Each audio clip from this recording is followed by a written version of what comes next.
Hello, hello, welcome back. This is round two of the APA Grand Prix. So if you saw the previous video, you know that I'm coming pretty hot off round one, and my opponent here gets me on the lag, so he's going to be opening up with a break shot. You can see up on the scorecard, I had my opponent's name and looked him up. I'm not sure if this is his Fargo rating or not. It's kind of hard to tell sometimes. You know, the name will match, but it might not be the right state. The other thing was the person that I found at the 503 rating, their robustness was pretty low. So it might not even if this is the guy that I played, this rating might not be accurate to him. But yeah, at any rate, came off feeling really strong from that first round. This tournament had over 100 players, so it's a really big field. The room was full all day long, and sometimes, in some cases, people would wait a long time for their matches. So he opens up with a second ball break. It's a pretty good spread here and kind of unlucky to not make anything. The other thing I wanted to mention about the format is it's a modified single elimination format, which basically means if you lose in round one or two of the tournament, then you do get a second chance to play. But if you make it past round two, then you do not get that second chance. So if I win this one, we'll have to wait and see. But if I win this one, then I don't get any second chances. I just have to continue to shoot through and hope that we win this thing, get through to the finals and snap this off. But yeah, I'm feeling pretty comfortable at this point, pretty settled. I had a really good practice session as I was warming up, playing a few different players. Some really, really good experienced players. It was a lot of fun playing against them and really helped me settle in. I was playing well in practice, and that's a good thing. So, nice open table, courtesy of my opponent. And I'm just going to start to kind of pick this apart. The only issue that I really foresaw with this rack was the key ball, so how to get on the 8. So I know that I want to kind of clear some traffic out here. And I've got the option of the 15 or the 12 in the side, which could be a key ball, and you kind of float up for the 8. I did consider the 13 for the key ball on the 8, but the 1 is so close to it, it'd be hard to roll through and get there. So just good firm stroke here. Play the 13 clean. You've got a good line on the 15 to drift down towards the 9, 10, and the 14. And my plan is already taking shape to leave the 12 for shape on the 8. Because I know that between the 9, 10, and the 14, I'm going to be lower. So even right here, even now I'm looking at this is my line to either float between the 1 and the 2 this way, or the 2 and the 8 on the other side, coming off the 12. And pretty simple clearance on these 3 down by the corner. You just want to make sure to get back up above the 14 so that it takes you towards the 9. Yep, good firm stroke there. Didn't overdraw that, so feeling really comfortable. First time playing on this particular table in this room, so you don't want to take too many chances with speed control. So just rolling through, get good on the 9 so that it takes you towards the 12. Lots of foot traffic here because we were at the end of the row.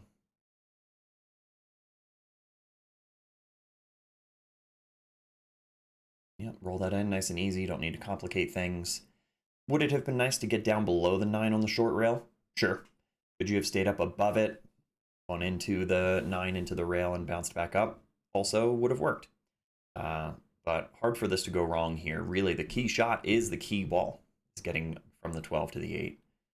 So I decided to kind of just punch off this, I believe. Yep, a little bit of a stun draw and punch over. And now I'm looking at this angle. And again, you gotta commit to your spot. Do I want to play into the 2 as a stopper? Do I want to come between the 1 and the 2? And I decide to come between the 2 and the 8. Yeah, feeling really, really comfortable and settled here. This is all speed control. Super smooth. Nice. You like that? That's a good one. And I felt really good about that one. So you're just calling pockets here. Rule of the law is to mark your pocket in this tournament format, but pretty much everybody I saw was, almost everybody I saw was just calling it. Second ball break, make a stripe. Pretty good spread, although I lost the cue ball a little bit. It dipped down a little too low. Came back into the pack, but stayed low. I really wanted to sort of draw back up off the pack and get closer to center table. So no great options for an opening shot. Luckily, the 13 and the 8 are right there. So I opt for a pretty touchy safety to just kind of hide him behind the 13 here. Nice little touch. Does not leave him an open look at any of the solids. This is a good way, this is a good two-way safety as well, because I not only hooked him behind the 13, but I broke out the 13 enough such that it's going to be playable for me. It was a great way to open that rack. Now he's just got to kick at something, hope that he hits a solid. All the way through just everything somehow. It's a stripe first, unfortunately. I was in the process of checking with him just to double check that it was a bad hit. I must have been looking away or something. And then he ended up scratching anyway, so these tables were a little tricky because sometimes it would come out in the tray with all the other balls, and then sometimes it would come out in the cue ball return up at the head of the table. But yeah, now I've got to look at how to clear these out. 13's very playable, and what I start to consider is coming off the 13 into the 9, pushing the 9 across table. What happens if it pushes into the 11? So that's what I was sizing up there. And you can tell my pace. I'm kind of stepping it up, quicker tempo. Just, again, bringing that confidence, that kind of more aggressive approach to the game this time. So you can hammer that one. You do want to, if you're pushing that 9 ball out, you want to give it some more space. I didn't end up with anything on the 15. I think the 11 could have gone here. It might have been thin between the 3 and the long rail. But I start to look at coming off the 10 over on the top right and setting up for the 11 next, which I kind of like looking back on it. You're jacked up over a ball, which is tricky, but you end up kind of anywhere center, top center table there. Get a good look at the 11 and make something happen from there.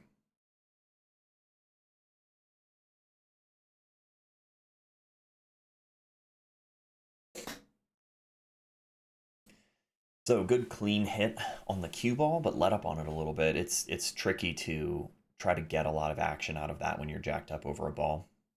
I wonder if it would have been better to play rail first.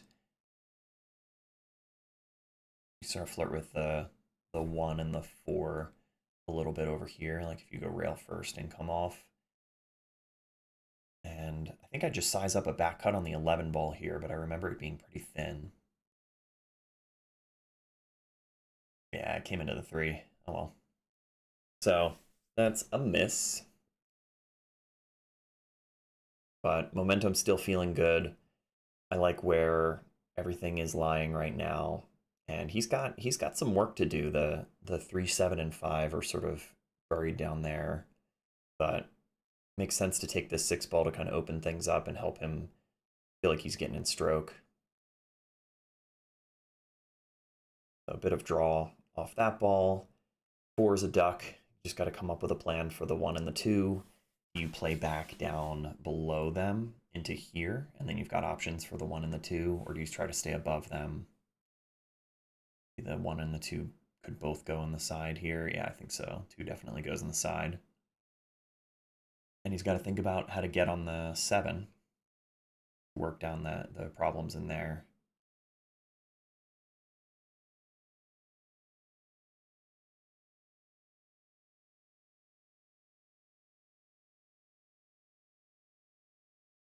Okay, shaves off the edge of the 1, which not sure if that was intentional or not. Might have just been forced into that coming off the 2.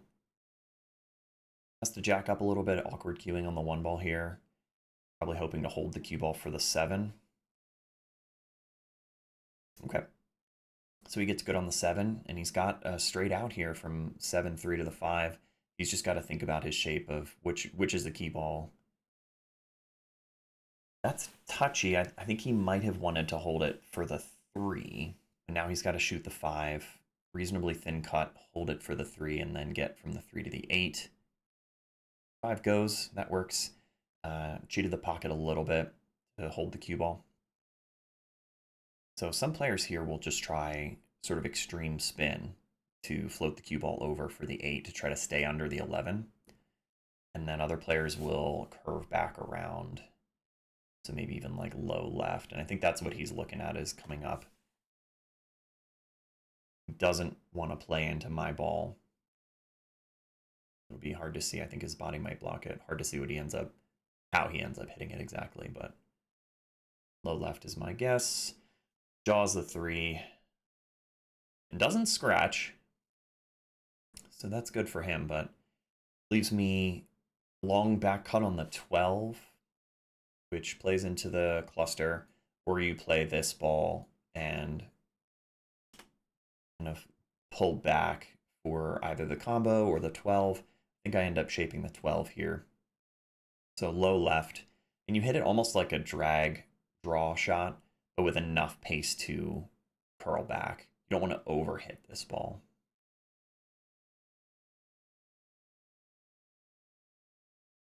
Nice. Good clean stroke on that 15. Pretty much perfect shape on the 12. And being a little bit more to the left, a little bit more below the 12 would have been nice to be able to get above the 11 and the 9, but I think we're still fine to cheat the pocket and hold it. Basically play that into the point to make sure that we had a good line on the 9 and the 11. So I got down not on the good side of the 11. I think I crossed my line. So I'll have to play into the short rail and try to punch it back up above the 9. I get a good amount out of that, but still thin back cut on the 9. We know we don't want to flirt with the side pocket, so I'm just looking at my line to come across table. And the 9 doesn't take a ton of the cue ball's energy here, so you can let your stroke out, and floating up to that top long rail is where you want to be for the 8. So just make a good cut. Could have let it out more. I think I was just talking to myself there. I could have definitely let that out a little more. I size up this cut and go to look at the back of the ball. This is fine. You might worry a bit about the scratch here, but you can either overspin it or you can play a bit lower. You could even play this with outside if you want, just to make sure that you're coming straight across table, or you can just miss the 8, man. Come on. That's so silly. Played a good game, played a good out, and you sell out on that 8 ball? You were looking so good. That's a shame. Totally sold out, too, because his 3 goes in off the 8. Easy shape. And he decides to mark his 8-ball pocket with his chalk, which, yeah, not only were we agreeing to call the pocket, but I don't think you're even allowed to mark it with the chalk. I think that's, you guys can correct me if I'm wrong here, but I'm pretty sure that's like an APA thing. You can mark it with pretty much whatever you want, except for the chalk, because there's ambiguity about the chalk, right? Because it's always on the rail anyway, or oftentimes on the rail. And so you could say that you marked the pocket, but you didn't, or you could say that you didn't mark the pocket when you actually did. Yeah, so I don't think you're supposed to do that. Not that it doesn't bother me, to be clear. Like, I don't care. I know where he's going. We were just calling pockets anyway instead of marking it, but I would worry about that, you know, like if I were on his team or his captain or something, I would want to make sure that we didn't get ourselves in trouble. So he's got some options here. The frame cut ahead because I stopped the video and started it again. So it's 1-1. I don't know if he really wanted to make that 2-ball, but he's got an open shot on the 7. He's got to figure out how to get shape on the 3. The 5 ball's in trouble. He does not have a cut on the 5 right now. So he's got to figure out a way to play below the 5 into here so that he has a cut on it, or to play, get under the 3 and get between the 5 and the 8, which I think is what he tries here. Yeah. So that's a good play.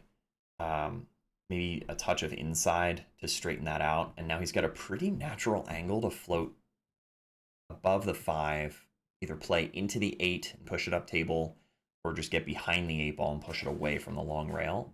And you're guaranteed a shot on the 5. You just got to control your speed and the cut angle here. Queuing high. He played into the 5. I don't know if that was the intention or not, but when you go high ball like that, it's not going to stun off enough to come high above the 5. So I ended up kind of diving into it.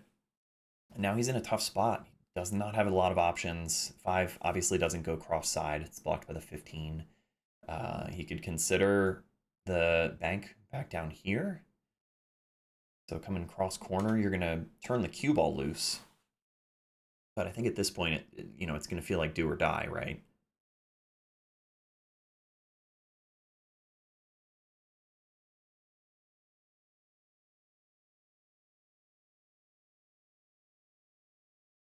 Yeah, he's going for the bank. Fires it. A little help from the 13, a little fist bump to himself. Felt good about that. It's a big pocket. The 13 helped out. He's marking his pocket for the 8 ball with the chalk, so we know where he's going. Sizing it up. And this is a very makeable cut. There's no scratch on here, so you just got to pay attention to your angle. Stay smooth through the ball. Oh, undercut. Right into the point. It was a good run. I think that would have helped his momentum a lot to get out on that. And I've got a reasonably open table with some very makeable shots. 10 goes in the corner, 15 goes in the side to open up. I know I want to be above the 9 to bring me back down table. I want to get rid of the 14 because I just hate when balls are in that position. And then obviously the 11 and the 13 are a bit tricky. So 15 to float up here. Big position window on the 9 ball that takes you back down table. I'm going to stop myself. Yeah, I'm looking at the 10 ball here. You can play this firm, like a stop shot. And I think, again, my mindset at this point is attack, is stay aggressive. I'm not worried about what he's going to do because I am going to stay in control of the table. Okay, played it firm, but a little too thin. A little too thin on the 9 ball, so it sent me down a bit. Still got the 10 on the side. You could easily shape the 14 from there, so I like that. The 12 works as well. You could come 2 rails back for the 11 or the 14. Yeah, I think I like the 10 to the 14. That's what we do.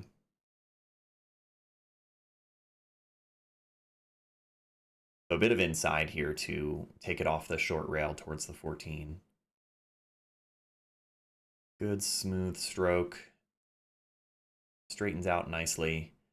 And looking back on it, I think getting more angle on the 14 would have been nice so that I could punch out for the 12 in the same pocket, but now I have to consider a follow shot to roll down on the 12. I let up on that one a little bit. And so the 12 is still very playable, but you're either going to have to contend with a combination between the 13 and the 11 or to punch out above, not really punch, I guess, just sort of follow out above the 13 to leave a cut angle on the 11. Yeah, I'm deliberating on this one for a bit. I don't love the combo from here. The 13 could play nice into the 11 and then shape up for a shot on the 13 afterwards. Remember not liking the combo. Kind of bobbled that one in. So I think the idea was to get above the 13 so that I could play the 11. Problem is now the angle on the 11 is such that it's hard to hold the cue ball for the 13. So I end up coming over to look at what the 13 would look like if I played the 11. I don't think I had enough room to, yeah, if I end up in there. Kind of thin, kind of diving into the rail. Still playable though. I think looking at it now, I probably should have just attacked. Maybe extreme right spin. You could try to play close to the 8-ball. But I duck. Play simple safety here. I don't leave him a full look at the 8, although either has the extreme bottom edge of it or he can kick into it for sure. So I did not properly create a wall here. And the only other thing that I knew that I would be giving up would be obviously the long table one rail kick shot, which is pretty playable from here, let's be honest. So not my strongest safety. So he's sizing up a kick into the side. And just based on the lines here, he knows that he's coming pretty flat into that top long rail, pretty much straight into the 8 from where he is. So it almost lines up naturally.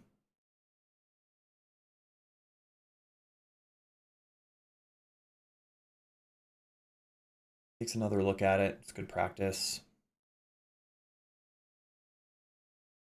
Marks his pocket.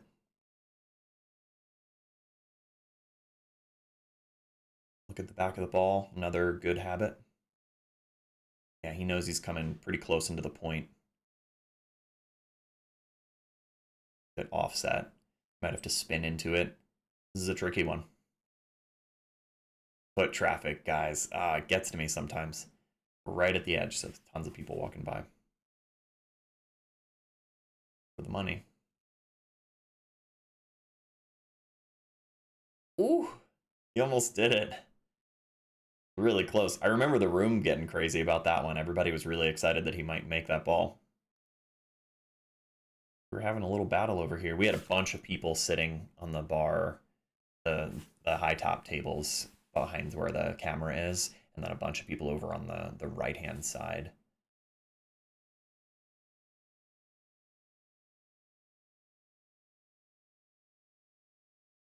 So straightforward out here. You just want a good angle on this key ball to get up table. And I came out above it, which is fine. Staying below it is probably a little easier to play. But coming out above it, I know I can use a high ball, dive into that short rail, and stay out along the line of the 8. Again, you don't want to cross that line. Yep, using that second rail, that's fine. We're not straight in on the 8, but you're good. You know, you can make this ball. Just get behind it, take a look at it, level out and execute. Should just be that simple, right?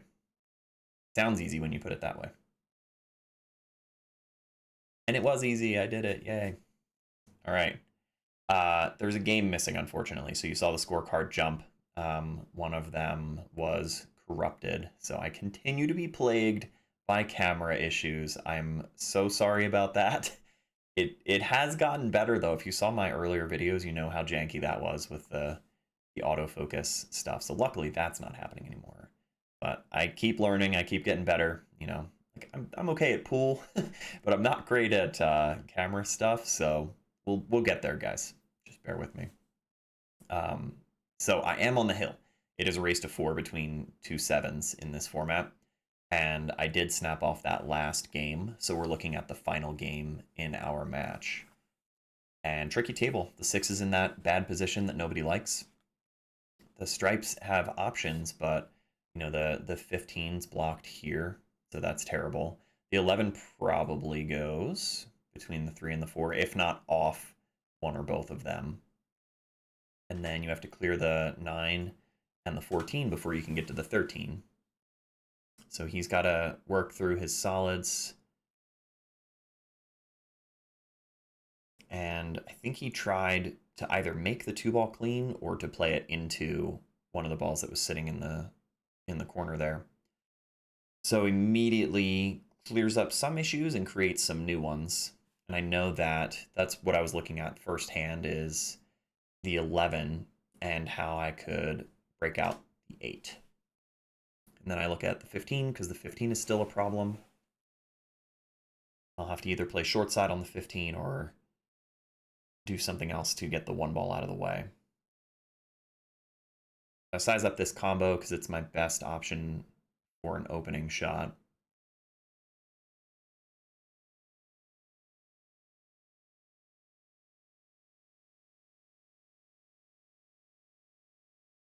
Good opening there. I did try for the breakout. I forgot about that. I knew that the angle would take me towards the 8. I didn't want to overcomplicate the combo and risk missing it. 14's in a playable spot. Still goes in the... Well, it will go in the side here. I know that the 11 ball is still my best chance to break out the 8, so I got to take care of that at some point. I start to size up. You know, looking at it now, the 12 would give me a breakout too, so I could have taken that here. But I end up considering the 10. The 10 could go in off the 1, which would be a nice play. Let's see where I go.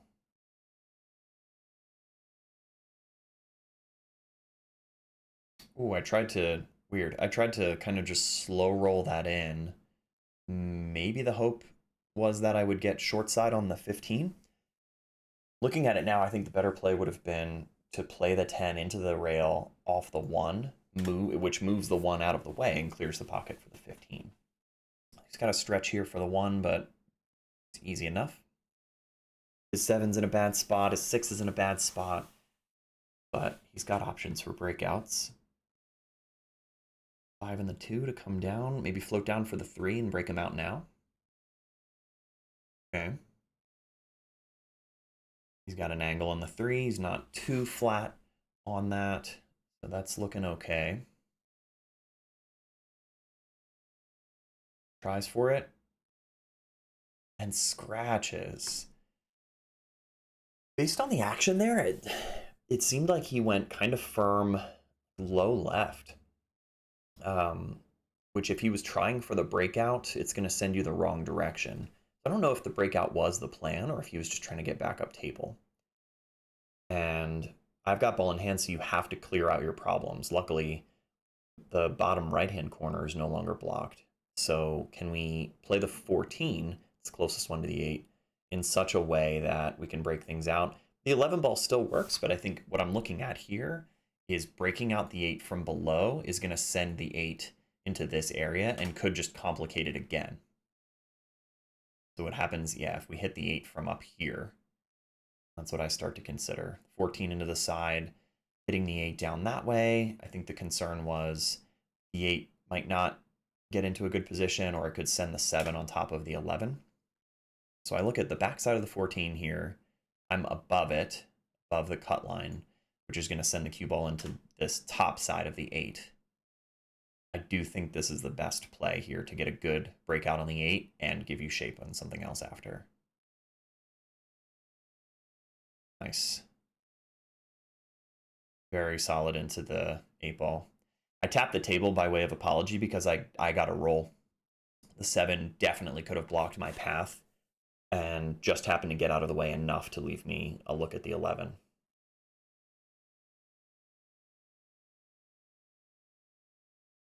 But we're looking good now. 8's opened up. Use the 11. Dive into that short rail and just float back up.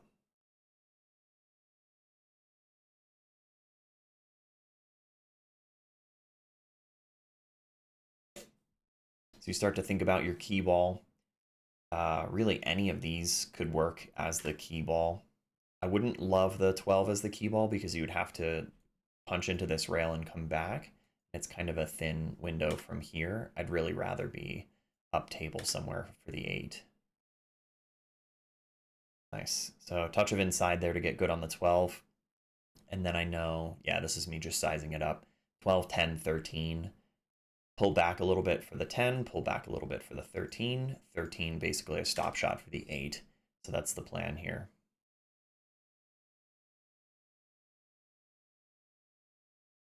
Good stroke. Good execution. Get really nice on the 10.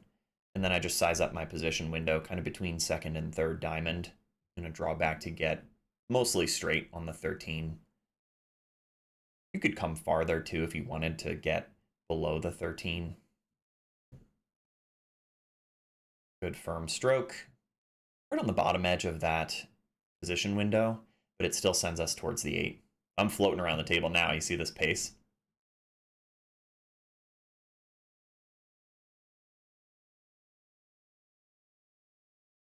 Nice.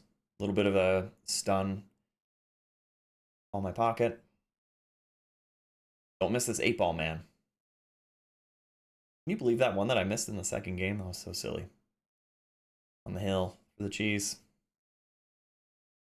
Yay, I did it. All right, round 2, we're through it. It's going well. I'm feeling really good, and the confidence is there. Oh, little cameo in the bottom right. Yeah, I was feeling really good today. So these are really good matches. This is the way I should be playing at my level. So it was really nice to showcase that and take it to competition. Let's see how deep I can get into this one. So there's more matches to come. Make sure to like and subscribe and do all the YouTube stuff. Helps out a lot. And then I will look forward to seeing you guys again soon. Thanks for being here.